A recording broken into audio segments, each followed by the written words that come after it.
The morning sun cast long shadows across the cobblestones of Horse Guards Parade as palace staff made their final preparations.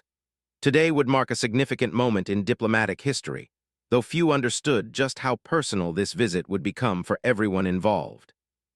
King Charles stood at the window of Buckingham Palace, adjusting his ceremonial uniform one last time.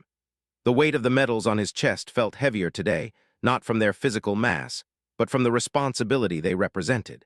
In just 2 hours, German President Frank-Walter Steinmeier would arrive for his first state visit to the United Kingdom since Charles had become king. The relationship between Britain and Germany had traveled a long and complicated path.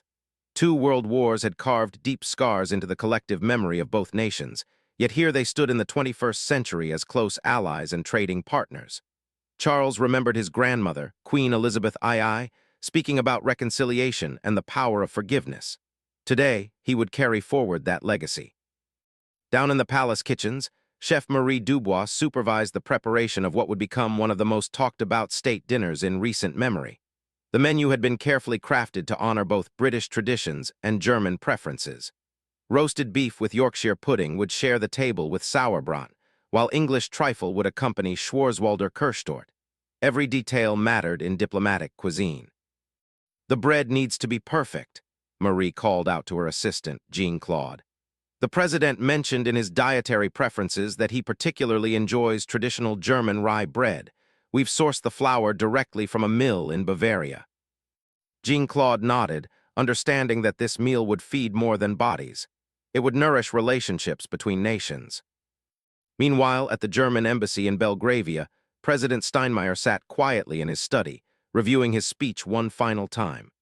At 77 years old, he had witnessed the transformation of Germany from a divided nation into a unified democratic powerhouse. This visit represented more than ceremony. It symbolized how far both countries had traveled from their troubled past. "Mr. President," his aide, Klaus Weber, entered softly, "the motorcade will be ready in 30 minutes. Steinmeier looked up from his papers. "Klaus, do you remember what your grandfather told you about the war?" "He said it was a time when good people did terrible things because they forgot how to see their enemies as human beings," Klaus replied. "Exactly. Today, we celebrate remembering our shared humanity." Back at the palace, the household cavalry had assembled in their full ceremonial dress.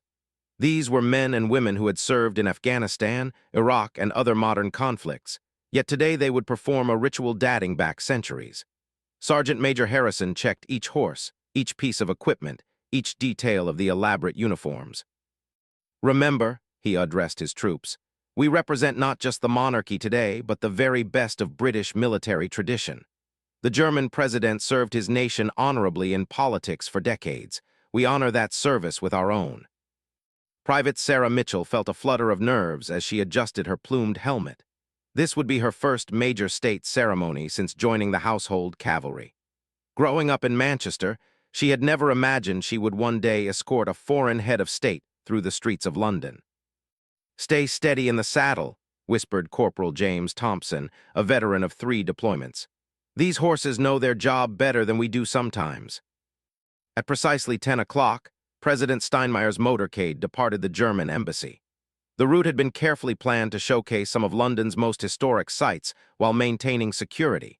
Metropolitan Police Inspector David Chen coordinated with his team from the command center, watching dozens of screens showing every angle of the procession route.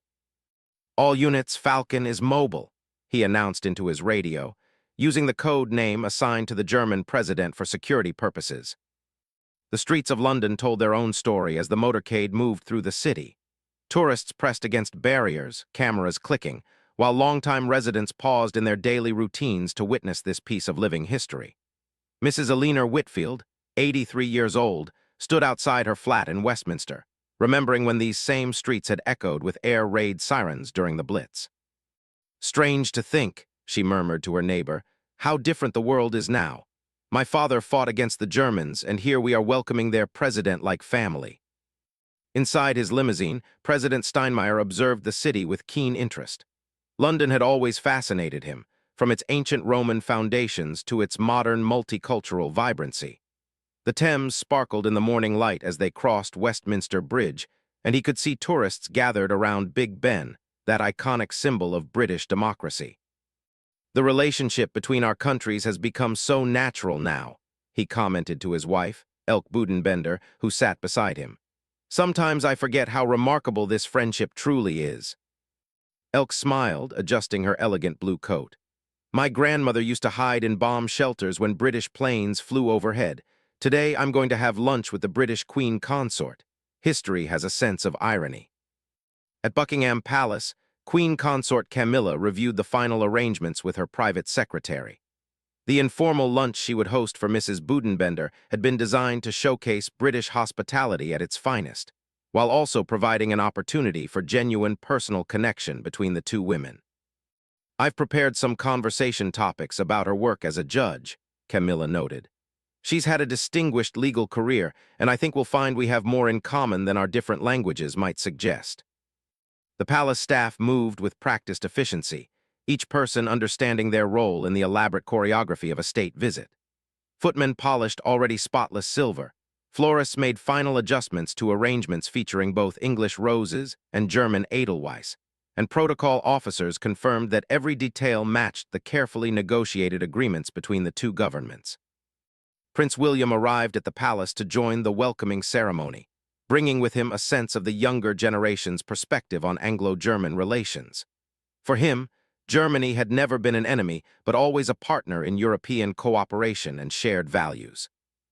"It's remarkable," he told his father as they prepared for the ceremony, "how much our two countries have accomplished together in recent decades.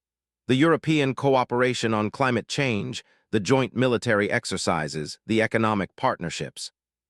King Charles nodded thoughtfully. "Your grandmother always said that the best way to honor the past is to build a better future. Today feels like a continuation of that work." As the appointed time approached, the atmosphere at Horse Guards Parade became electric with anticipation. The Guards band had assembled, their brass instruments gleaming in the sunlight. The precise formations of the honor guard created geometric patterns of red and gold across the parade ground.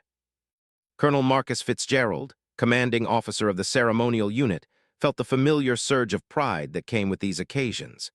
His own grandfather had served in the Desert Rats during World War II, fighting against German forces in North Africa. Today, Marcus would present arms to a German leader as an honored guest and ally. "Times change," he reflected, "but honor and service remain constant." The sound of helicopter rotors overhead indicated the arrival of the aerial security team, while plainclothes officers in the crowd maintained their vigilant watch. This delicate balance between openness and protection characterized modern state visits, allowing for public celebration while ensuring everyone's safety. Dr. Amanda Richards, a historian at King's College London, stood among the invited guests with her academic colleagues. She had spent years studying the evolution of Anglo-German relations and found herself moved by the symbolism of this moment. "We're witnessing the culmination of decades of patient diplomatic work," she explained to her research assistant. "Every handshake, every shared meal, every cultural exchange has contributed to this moment of friendship between our nations." The German delegation included not just political figures, but also representatives from business, academia, and cultural organizations. This reflected the modern understanding that international relationships involved entire societies, not just governments. Among them, Professor Hans Müller from the University of Heidelberg carried a special gift for King Charles, a rare manuscript dealing with organic farming techniques developed in Bavaria. He had learned of the king's passionate interest in sustainable agriculture and hoped this token might further personal connections beyond official protocols. Meanwhile, representatives from major German corporations like BMW, Mercedes-Benz, and Siemens prepared for later meetings with British business leaders. The visit would include significant discussions about post-Brexit trade relationships and continuing economic cooperation. As President Steinmeier's motorcade turned onto the Mall, the famous Red Road leading to Buckingham Palace, crowds of onlookers cheered and waved small flags from both countries. Children held up homemade signs reading, "Welcome to London," in both English and German, their innocent enthusiasm providing a counterpoint to the formal diplomatic ceremony. Young Anna Kowalski, visiting London with her school group from Berlin, pressed against the barriers with excitement. "I can't believe I'm seeing the King of England," she whispered to her friend in German. "My history teacher said this would be something we'd remember forever." The approaching ceremony would indeed create memories, not just for Anna and her classmates, but for everyone participating in this demonstration of how former enemies could become trusted friends through patience, understanding, and shared commitment to democratic values. The final preparations reached their crescendo as King Charles took his position on the dais at Horse Guards Parade, the weight of history and hope settling on his shoulders like an invisible cloak. The magnificent sound of the Royal Artillery's gun salute echoed across London as President Steinmeier's limousine pulled through the gates of Horse Guards Parade. 62 precisely timed cannon shots marked the arrival of a head of state, a tradition dating back to the days when such displays demonstrated military might. Today, they celebrated friendship. King Charles stood motionless on the red carpet, his naval uniform immaculate, as the German president emerged from his vehicle. The two men had met before at various international summits, but this marked their first encounter with Charles as king. The weight of their respective offices added gravity to what might otherwise have been a simple greeting between acquaintances. President Steinmeier moved with the measured dignity that had characterized his long political career. At 77, he had served as German foreign minister during some of the most challenging periods in recent European history, including the negotiations surrounding Brexit. His presence here today represented not just Germany, but the broader European commitment to maintaining strong ties with the United Kingdom. "Your Majesty," Steinmeier said as he approached, offering a slight bow that acknowledged protocol while maintaining the dignity of his own office. "I am deeply honored to be received with such magnificent ceremony." "Mr. President," King Charles replied, extending his hand warmly, "welcome to the United Kingdom. We are delighted to have you here as our guest." The handshake lasted exactly the prescribed diplomatic duration, but the genuine warmth in both men's eyes spoke to something beyond mere protocol. These were two individuals who understood the weight of history and their roles in shaping the future relationship between their nations. Behind them, the household cavalry sat perfectly still on their mounts, their ceremonial swords drawn in salute.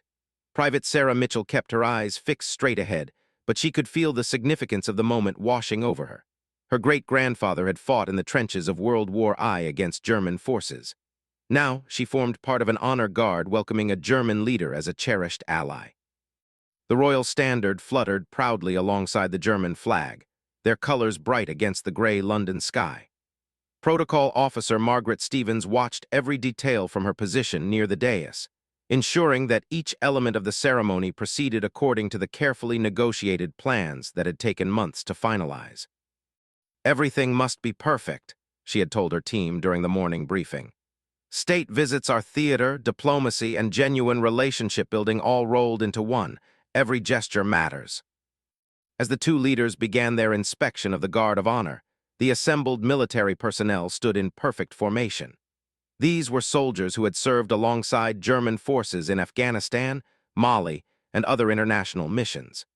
The theoretical cooperation of NATO had become practical friendship forged in shared dangers and common purposes.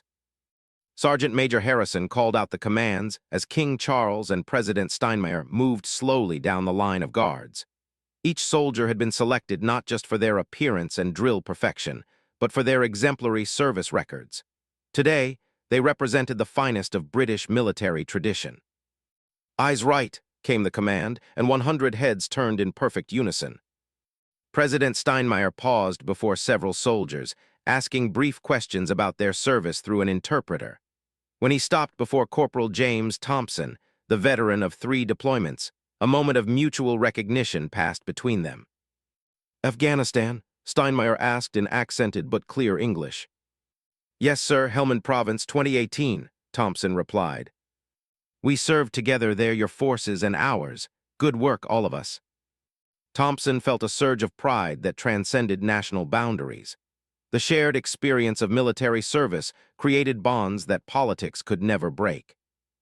Meanwhile, in the elaborate state rooms of Buckingham Palace, Queen Consort Camilla put the finishing touches on preparations for her private lunch with Elk Budenbender. The blue drawing room had been selected for its elegant intimacy, allowing for genuine conversation away from the cameras and crowds. Mrs. Budenbender has had a remarkable legal career, Camilla's private secretary reminded her. She's particularly passionate about judicial independence and women's rights in the legal profession. Camilla nodded, reviewing her notes. These personal connections between spouses often proved as valuable as the formal diplomatic discussions between leaders. Real relationships built the foundation for lasting international friendship. Back at Horse Guards, the ceremony reached its crescendo with the playing of both national anthems. The band of the Household Division had practiced for weeks to ensure perfect execution of God Save the King, followed by Deutschlandlied. As the familiar melodies filled the air, many in attendance reflected on how these same songs had once represented opposing sides in the greatest conflicts in human history. Young Anna Kowalski from Berlin stood with her classmates behind the barriers, tears in her eyes as she listened to her national anthem played with such respect and precision by British musicians. Her grandmother had lived through the division of Berlin, the construction and fall of the wall, and German reunification. This moment would have seemed impossible to that earlier generation. "Can you believe it?" she whispered to her friend. "Our anthem being played at Buckingham Palace." Dr. Amanda Richards, the historian from King's College, found herself equally moved by the symbolism. She had spent years documenting the slow, patient work of reconciliation between Britain and Germany. Academic conferences, student exchanges, business partnerships, military cooperation, thousands of small interactions had built the foundation for this moment of celebration. The ceremonial portion concluded with President Steinmeier signing the Distinguished Visitors Book, his signature joining those of monarchs, presidents, and prime ministers from around the world who had been received with similar honor. The ornate pen felt heavy in his hand as he wrote the date that would mark this milestone in Anglo-German relations. As the official party moved toward the palace for private discussions, the crowds began to disperse, but the conversations continued. British and German citizens who had witnessed the ceremony found themselves talking across language barriers, sharing stories and perspectives on the remarkable journey their countries had traveled together. Mrs. Eleanor Whitfield, the elderly London resident who remembered the Blitz, approached a group of German visitors outside the palace gates. "Welcome to London," she said with a bright smile. "I'm so glad to see you here as friends." One of the Germans, Professor Hans Müller, recognized the historical significance of her words. "Thank you," he replied in careful English. "Your welcome means more than you know. My father was a prisoner of war here in 1944. He always spoke of the kindness he received from British guards." These personal connections, multiplied thousands of times throughout the visit, would create lasting bonds between ordinary citizens of both nations. Inside Buckingham Palace, King Charles and President Steinmeier settled into comfortable chairs in the 1844 room for their private discussion. Away from cameras and ceremony, they could speak frankly about the challenges facing both their countries and Europe as a whole. "Your Majesty," Steinmeier began, "I want to express Germany's appreciation for Britain's continued commitment to European security, even after Brexit. Our cooperation in supporting Ukraine has been exemplary." King Charles nodded thoughtfully. "Mr. President, our geographic location may have changed our formal relationship with European institutions, but our shared values remain constant. Democratic principles, human rights, and international law transcend political arrangements." Their conversation ranged across many topics: climate change cooperation, trade relationships, cultural exchanges, and the importance of maintaining strong ties despite Brexit's complications. Both men understood that personal relationships at the highest levels helped navigate the inevitable challenges that arose between friendly nations. Meanwhile, Queen Consort Camilla and Elke Budenbender had begun their own conversation over an elegant lunch of traditional British fare with international touches. The two women, despite their different backgrounds, found immediate common ground in their experiences supporting their husbands' public service while maintaining their own professional identities. "The challenge," Elke explained as she sampled the expertly prepared salmon, "is maintaining your own sense of purpose while supporting your spouse's role. I was fortunate to continue my judicial career even as Frank Walter entered politics." Camilla understood completely. I think the key is finding ways to use the platform constructively. Your work on legal education has been remarkable, and I've tried to focus on literacy and domestic violence issues. Outside, London continued its daily rhythm, but with an added sense of celebration. Tourists snapped photos of the German flags flying alongside British ones, while local news teams interviewed visitors about their impressions of the ceremony. The positive energy was palpable throughout the West End. German businessmen meeting with their British counterparts found that the ceremonial welcome had created an atmosphere of goodwill that made difficult negotiations more productive. The symbolism of state friendship provided a foundation for practical cooperation. At the German embassy, Ambassador Dr. Patricia Floor worked with her staff to coordinate the afternoon's cultural events. A special exhibition of German art had been arranged at the National Gallery, while the Royal Opera House would feature a performance by German musicians that evening. Culture builds bridges that politics sometimes struggles to construct, she told her cultural attaché. Tonight's performance will create memories that last longer than any treaty. As the formal lunch concluded at Buckingham Palace, both leaders prepared for the afternoon's activities, which would include visits to historical sites that highlighted the complex but ultimately positive evolution of Anglo-German relations. The ceremony had set the tone, but the real work of friendship building would continue throughout the visit. The success of the morning's events had exceeded everyone's expectations, creating a foundation of mutual respect and genuine warmth that would characterize the entire state visit. The afternoon sun streamed through the tall windows of Westminster Hall as King Charles and President Steinmeier walked together across the ancient stone floor.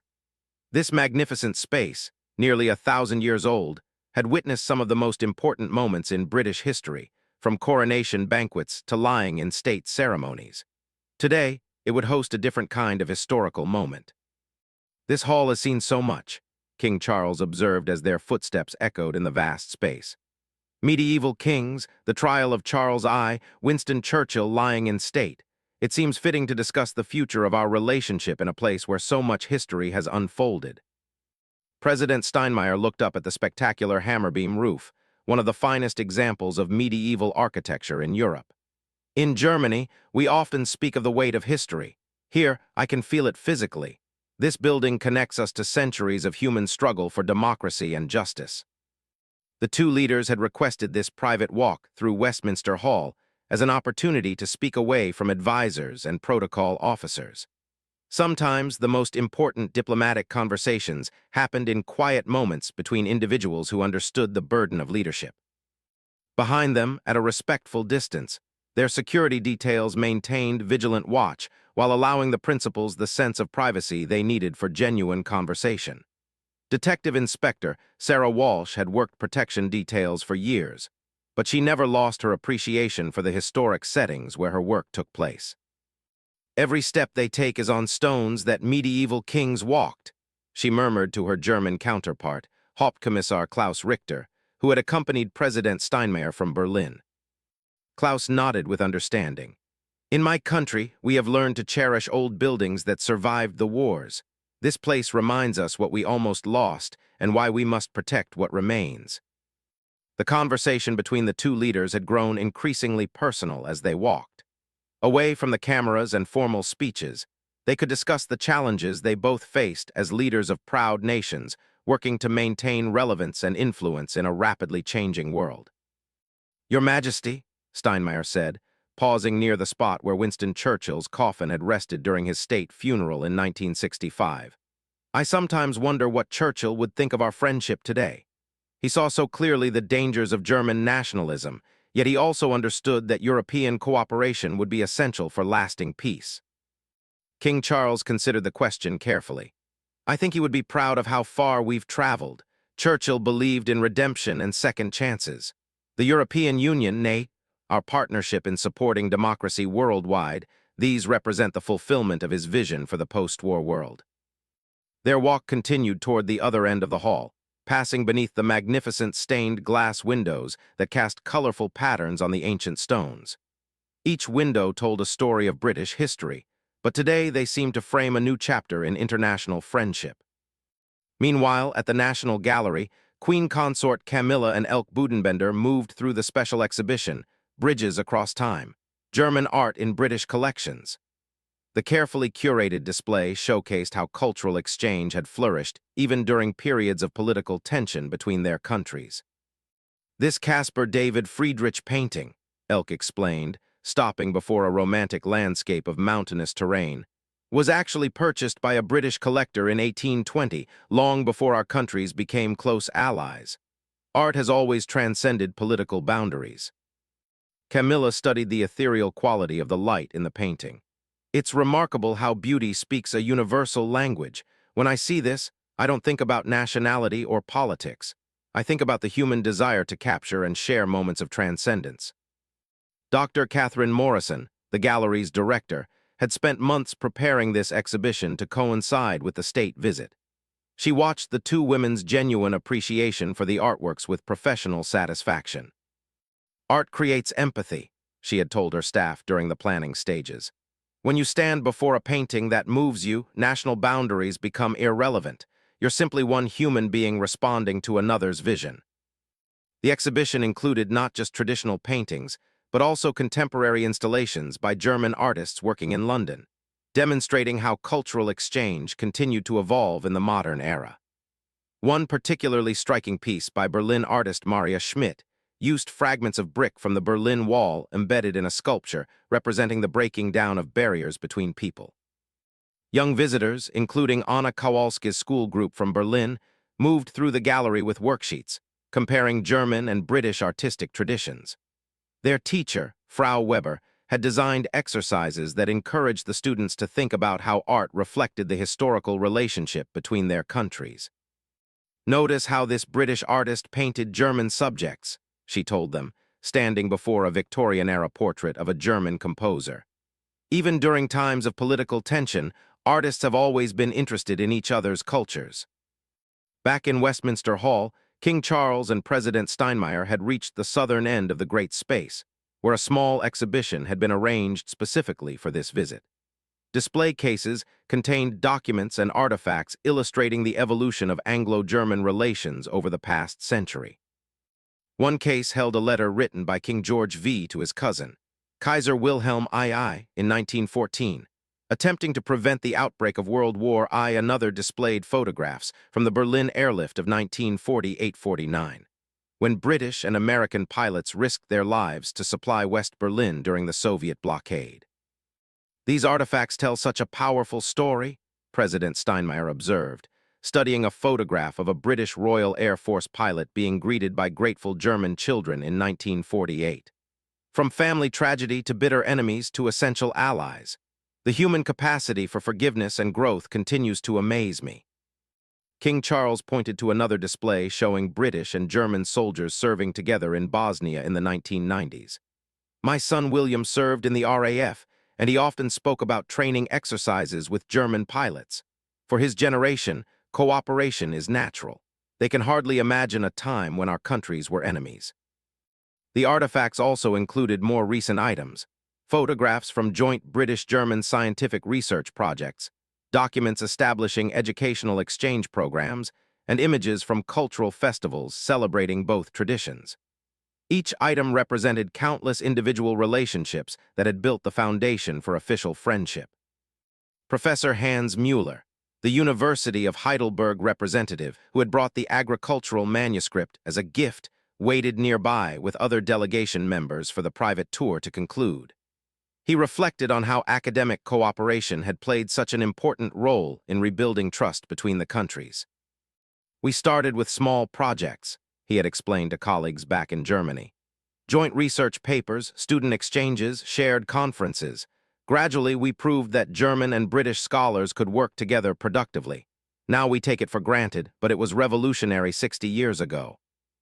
As the afternoon progressed, other members of both delegations pursued their own specialized discussions throughout London. German business leaders met with British counterparts at the Guildhall, exploring post-Brexit trade opportunities and investment partnerships.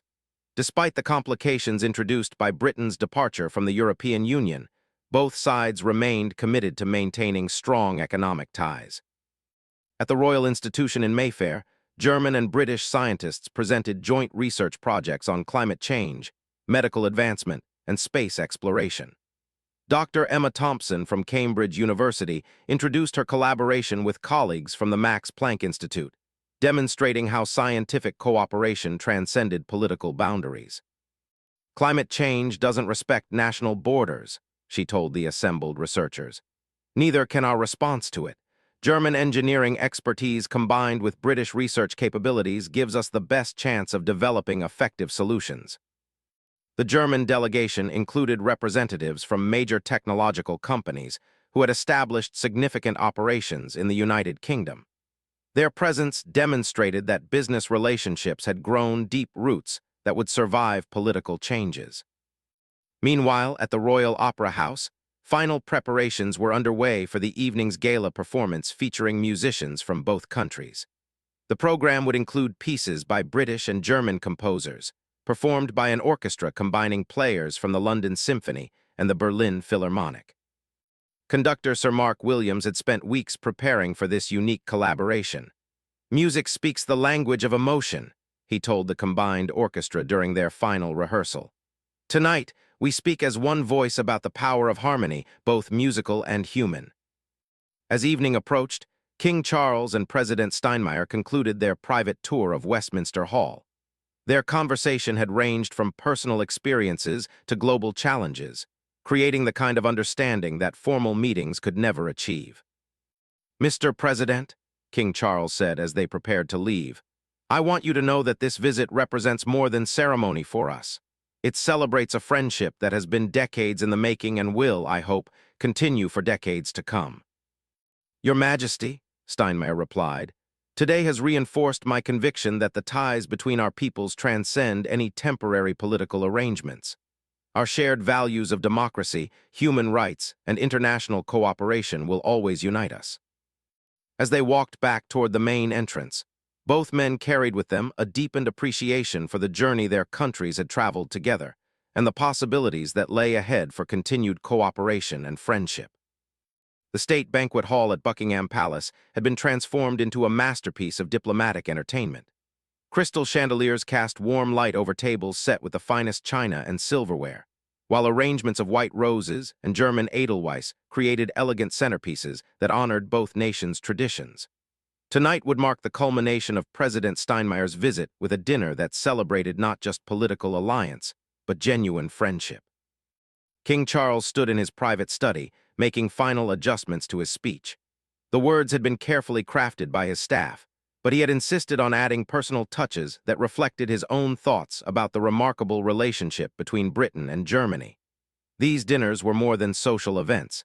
They were opportunities to speak directly to both nations about shared values and common purposes. "The challenge," he murmured to his private secretary, "is to acknowledge the difficult past without being trapped by it, while celebrating the present without ignoring the work still to be done."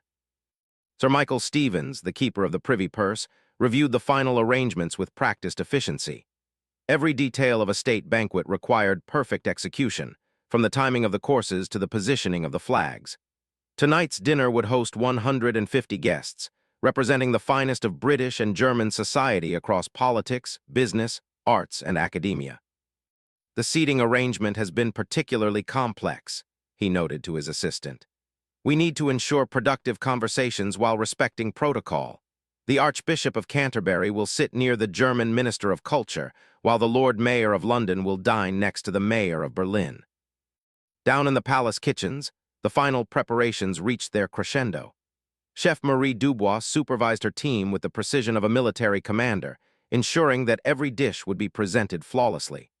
The menu represented a fusion of British tradition with international influences, designed to honor the German guests while showcasing British culinary excellence. "The soup course must be perfect," she called out. "We're serving traditional British leek and potato soup, but with a German twist, we've added smoked ham from the Black Forest. Every spoonful should tell the story of our friendship." President Steinmeier dressed carefully in his private suite at the German embassy, assisted by his wife Elke. The white tie and decorations required for a state banquet represented more than formal dress. They symbolized the respect both countries showed for the occasion and each other. "I keep thinking about my father," he told Elke as she helped him adjust his medals. "He fought in the Wehrmacht during the war and spent 2 years in a British prisoner of war camp. He used to tell me about the fair treatment he received, how his British guards treated German prisoners with dignity even after all the horrors of war." Elk smiled, understanding the emotional weight of the evening. "Your father would be proud to see you here tonight, representing a Germany that has earned its place as a trusted partner of Britain." Across London, guests prepared for what many considered the most prestigious invitation in British social life. Lord Peter Carrington, a veteran diplomat who had served during some of the most challenging periods of the Cold War, reflected on the remarkable changes he had witnessed over his long career. "When I first entered the Foreign Office," he told his wife as they prepared for the evening, "German-British cooperation was still viewed with suspicion by many. Tonight, we celebrate it as natural and essential. The transformation has been remarkable." Lady Margaret Thorne, a prominent businesswoman who had built extensive trade relationships with German companies, chose her jewelry carefully for the evening. The pearl necklace her grandmother had given her seemed appropriate for an occasion that honored tradition while celebrating progress. "Business relationships built the foundation for political friendship," she had often said. "When you work closely with people, trade with them, solve problems together, you realize that national boundaries are often less important than shared goals." At the Royal Opera House, the earlier performance had concluded to thunderous applause. The combined British-German orchestra had delivered a program of extraordinary beauty, with pieces by Handel, Beethoven, Elgar, and Wagner creating a musical dialogue between the two traditions. The audience had given a standing ovation that seemed to last forever. Maestro Klaus Zimmermann from Berlin, who had shared conducting duties with Sir Mark Williams, felt deeply moved by the evening's success. "Music speaks truths that words cannot express," he told the assembled musicians afterward. "Tonight, we proved that harmony is possible in every sense of the word." Many of the musicians would join the state banquet as representatives of the cultural ties between the nations. First violinist Sarah Chen from the London Symphony had performed alongside her counterpart from the Berlin Philharmonic numerous times, but never in such a symbolically charged setting. "It's amazing to think," she told her husband as they traveled to Buckingham Palace, "that we're not just playing music together anymore. We're creating a soundtrack for international friendship." Back at the palace, the first guests began arriving as the sun set over London. The grand entrance provided a magnificent backdrop as diplomats, business leaders, academics, and cultural figures made their way into the state rooms. Every arrival represented another thread in the tapestry of British-German relations. Dr. Amanda Richards, the historian from King's College, felt a sense of professional satisfaction as she entered the palace. Years of research into Anglo-German relations had led her to this moment, where she could witness history being made rather than simply studying it. "Academic conferences and scholarly papers," she reflected, "can only go so far in building understanding between nations. Events like this create emotional connections that last for generations." Professor Hans Mueller carried his special gift for King Charles, the manuscript on Bavarian agricultural techniques, hoping for an opportunity to present it personally. His research on sustainable farming methods had attracted international attention, and he knew of the king's passionate interest in organic agriculture. Young Anna Kowalski and her classmates had returned to their hotel after the day's cultural activities, but their teacher, Frau Weber, had been invited to represent German educational institutions at the banquet. She felt the weight of responsibility as she entered the palace, knowing she would return to Berlin with stories that would inspire her students for years to come. "I'm here not just as myself," she had told Anna before leaving the hotel, "but as a representative of all the young people who believe in European friendship and cooperation." The receiving line formed in the picture gallery, where King Charles and Queen Consort Camilla would personally greet each guest. This tradition, dating back centuries, ensured that every person felt welcomed individually while contributing to the collective celebration of friendship. President Steinmeier and Elk arrived precisely on schedule, their entrance marked by the playing of a short musical fanfare. As they walked down the red carpet toward their hosts, both couples smiled with genuine warmth that transcended diplomatic necessity. "Mr. President, Mrs. Budenbender," King Charles said as they met in the center of the gallery, Welcome to our home. I hope this evening will be as meaningful for you as today's ceremonies have been for all of us. Your Majesty, Your Royal Highness, President Steinmeier replied, we are deeply honored to be your guests. This magnificent setting provides the perfect backdrop for celebrating the friendship between our peoples. The formal photographs were taken quickly and efficiently, capturing images that would appear in newspapers around the world and in the historical record of Anglo-German relations. But the real significance lay in the genuine affection evident between the two couples, reflecting the broader warmth that had developed between their countries. As the receiving line proceeded, each guest had a brief moment to exchange pleasantries with both the British and German heads of state.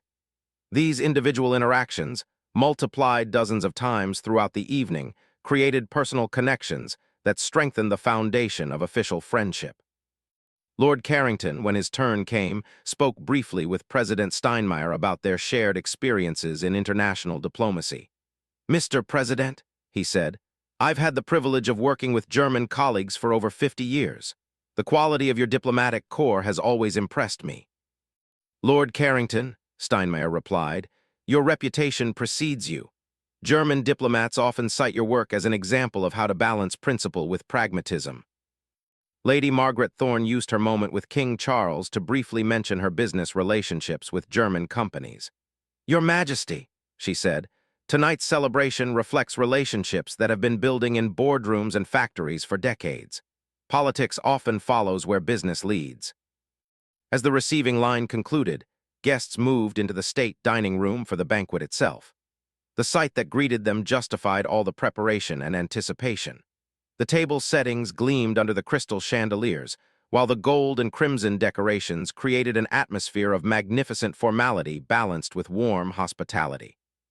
The placement cards had been arranged with diplomatic precision, ensuring that every conversation would contribute to the evening's success.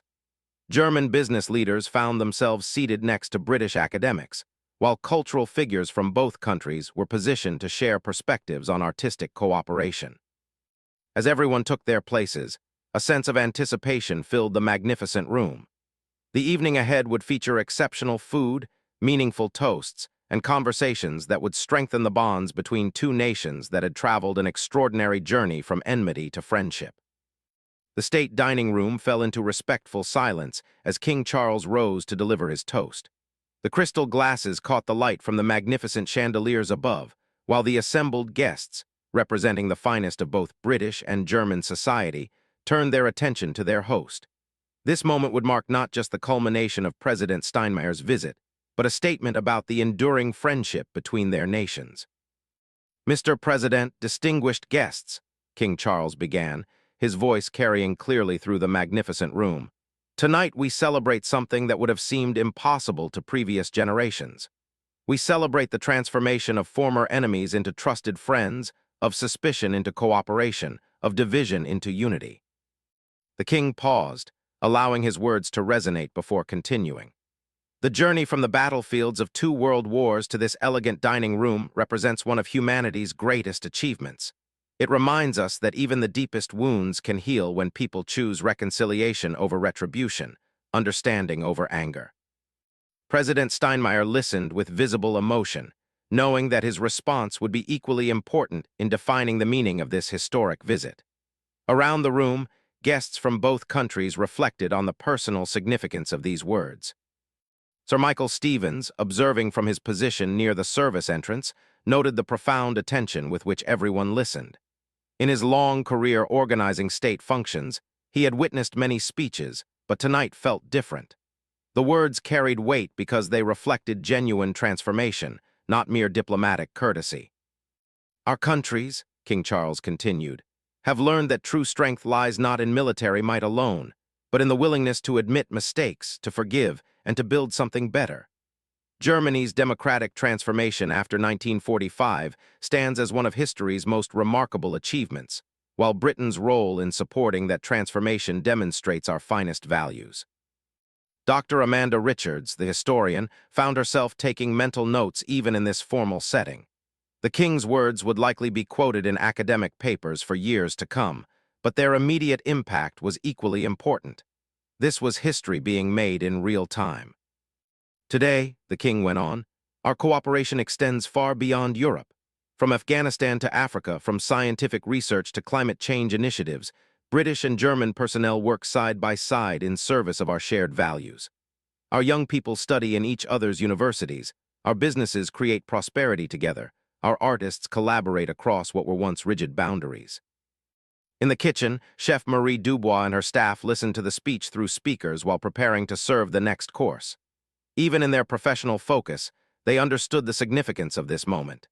The meal they had crafted represented its own form of diplomacy, traditional British ingredients enhanced by German techniques, creating something new and wonderful.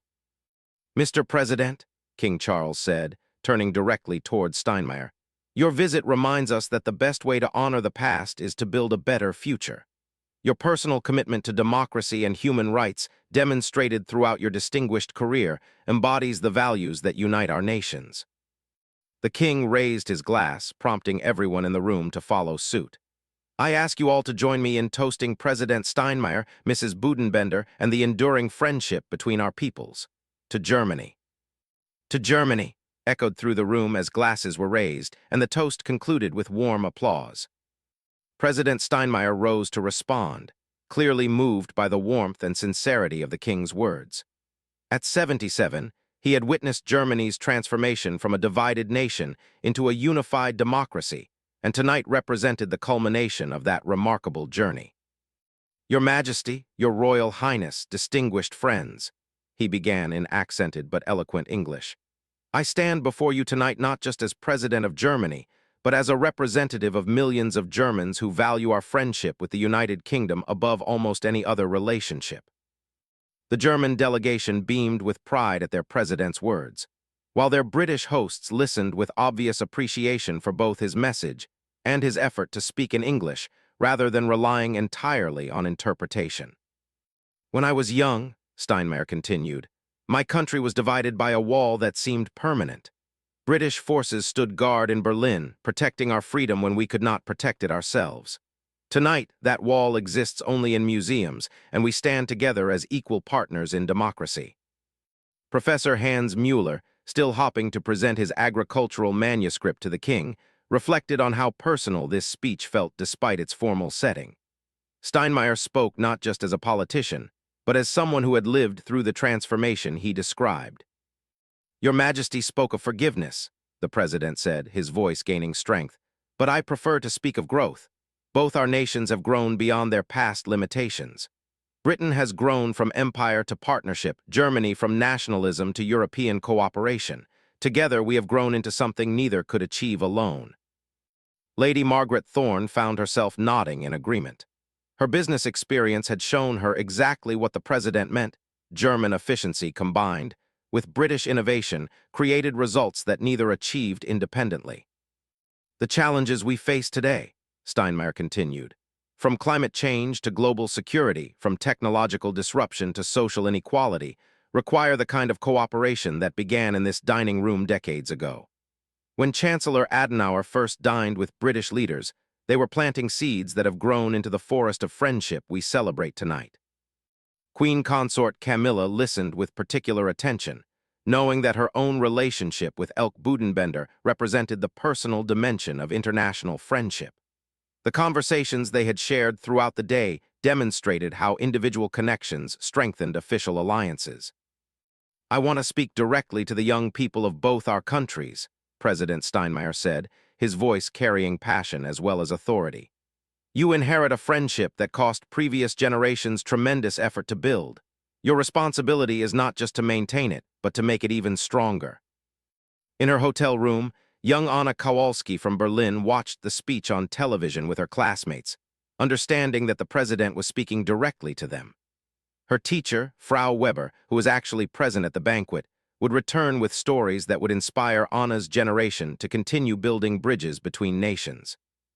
Your Majesty, the president concluded, tonight we celebrate more than friendship between governments. We celebrate the triumph of human dignity over hatred, of cooperation over conflict, of hope over despair. The friendship between Britain and Germany proves that even the darkest chapters in human history can be followed by bright new beginnings. President Steinmeier raised his glass with visible emotion. I ask you to join me in toasting His Majesty King Charles, Her Royal Highness the Queen Consort, and the enduring partnership between our nations. To Britain. To Britain resonated throughout the room as the second toast concluded to enthusiastic applause. As the formal speeches ended and conversation resumed, the atmosphere became more relaxed and personal. Guests moved between courses and topics, creating the kind of individual connections that made official friendship meaningful. Lord Carrington found himself in animated discussion with German foreign ministry officials about the changing nature of international diplomacy, while Lady Thorne shared business insights with representatives from major German corporations. Professor Mueller finally had his opportunity to present the agricultural manuscript to King Charles during a quiet moment between courses. "Your Majesty," he said, "I understand your passion for sustainable farming. This manuscript from Bavaria describes techniques that might interest you." King Charles examined the gift with genuine enthusiasm. "Professor, this is extraordinary. The integration of traditional methods with modern environmental science is exactly what we need to develop truly sustainable agriculture. I'm deeply grateful." The personal moment illustrated how state visits created opportunities for connections that extended far beyond formal diplomacy. The manuscript would likely influence the king's own agricultural projects, demonstrating how individual expertise shared across borders could create lasting benefit. As the evening progressed toward its conclusion, guests reflected on the significance of what they had witnessed. The pageantry had been magnificent, but the real achievement lay in the genuine warmth and mutual respect that characterized every interaction. Dr. Richards, the historian, understood that she had witnessed a milestone in European history. Future scholars, she thought, will point to visits like this as evidence that even the most bitter enemies can become the closest friends when they choose reconciliation over revenge. The final course concluded with a toast to continuing friendship, and gradually guests began to take their leave. President Steinmeier and King Charles shared a final private moment in the palace's picture gallery, away from cameras and crowds. "Your Majesty," the president said quietly, "this visit has exceeded all my expectations. You have given my country a gift that will resonate for generations." "Mr. President," King Charles replied, "the gift is mutual. Your presence here and the friendship it represents gives us all hope for what nations can achieve when they choose cooperation over conflict." As President Steinmeier's motorcade departed Buckingham Palace for the final time, heading toward the airport and the journey back to Berlin, London sparkled in the night around them. The visit had lasted only 3 days, but its impact would endure for decades. In the palace, staff began the careful process of clearing the state dining room while preserving mementos from this historic occasion. The menu cards would be archived, the photographs would be cataloged, and the memory of genuine friendship would be preserved for future generations. The success of the visit would influence policy discussions, business relationships, and cultural exchanges for years to come. But perhaps most importantly, it had demonstrated that former enemies could become trusted friends, offering hope for other conflicts around the world. As London settled into sleep, the legacy of President Steinmeier's state visit had already begun to ripple outward, strengthening the bonds between Britain and Germany while inspiring others to choose understanding over animosity, cooperation over conflict, and friendship over fear.